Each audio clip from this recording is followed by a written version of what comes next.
दुर्योधन, दुशासन, कर्ण, द्रोणाचार्य, कृपाचार्य और शकुनी। लेकिन राहुल जी ने कभी महाभारत, शायद अब मुझे तो पता नहीं, पढ़ा भी नहीं, पर देखा भी नहीं होगा शायद सर मुझे लगता है अंकल सैम ने लिख कर दिया होगा,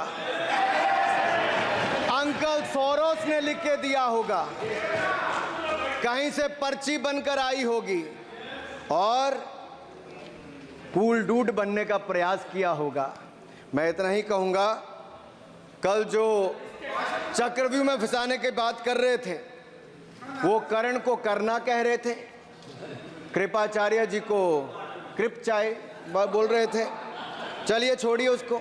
अध्यक्ष जी, कल तो ऐसा लग रहा था सदन के अंदर महाभारत पर इतना सारा ज्ञान दिया गया कि एक समय ऐसा लगा BR चोपड़ा के महाभारत के धारावाहिक का संगीत गूंजने लगा हो।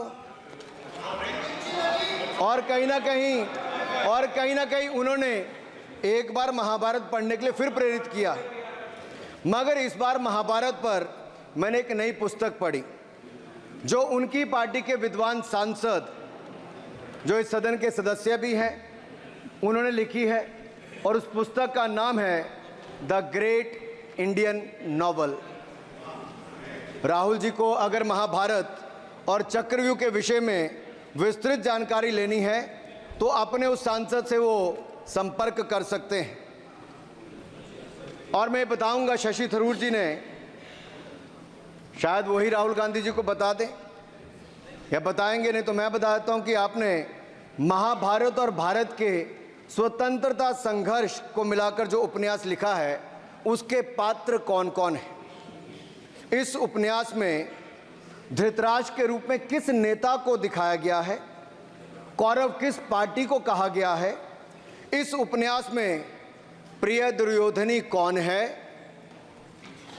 जब राहुल जी को इसका पता चलेगा तो मुझे लगता है कहीं ना कहीं शशि थरूर जी पर कार्रवाई ना हो जाए। लेकिन क्या है साहब, ये लोग तो संविधान दिखाते थे, पढ़ते नहीं थे। मैंने उस दिन पूछ लिया कितने पन्ने होते, तो वो भी नहीं बता पाए। मैंने उसके बाद पूछा कि ये जो आप संविधान की कॉपी लेकर चलते हो, इसका प्रीफेस पढ़ा है, इसका फॉरवर्ड पढ़ा है, इसकी प्रस्तावना किसने की है। के वेणुगोपाल जो सॉलिसिटर जनरल इनकी सरकार के समय भी रहे होंगे, सीनियर एडवोकेट हैं, या गोपाल शंकर नारायण जो सीनियर एडवोकेट हैं, उन्होंने उसकी प्रस्तावना की थी।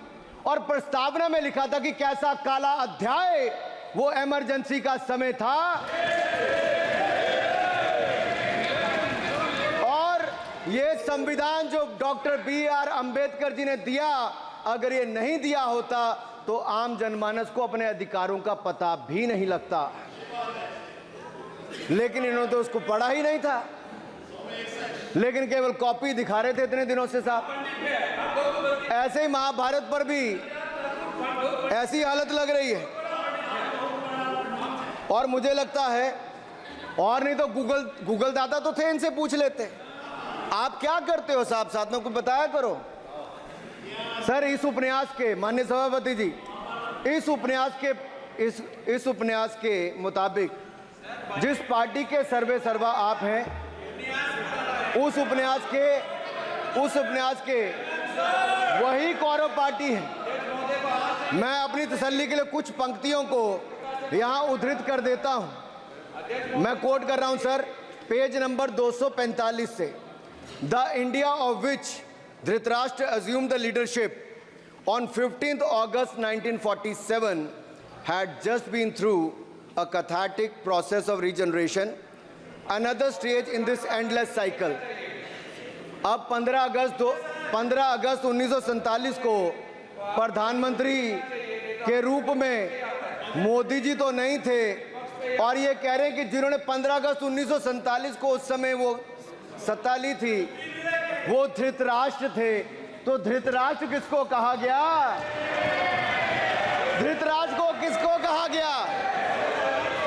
अब आपने मुझे बांध रखा है। कल स्पीकर ने कहा है, स्पीकर महोदय ने कहा कि उस समय के लोगों का नाम नहीं लेना। तो प्रथम प्रधानमंत्री जी को धृतराष्ट्र मैंने नहीं कहा, इनके अपने ही सांसद ने अपने ग्रेट इंडियन नॉवल में कहा है। न्यूज नेशन अब व्हाट्सएप पर खबरों के ताजा अपडेट के लिए न्यूज नेशन के इस क्यूआर कोड को स्कैन करें।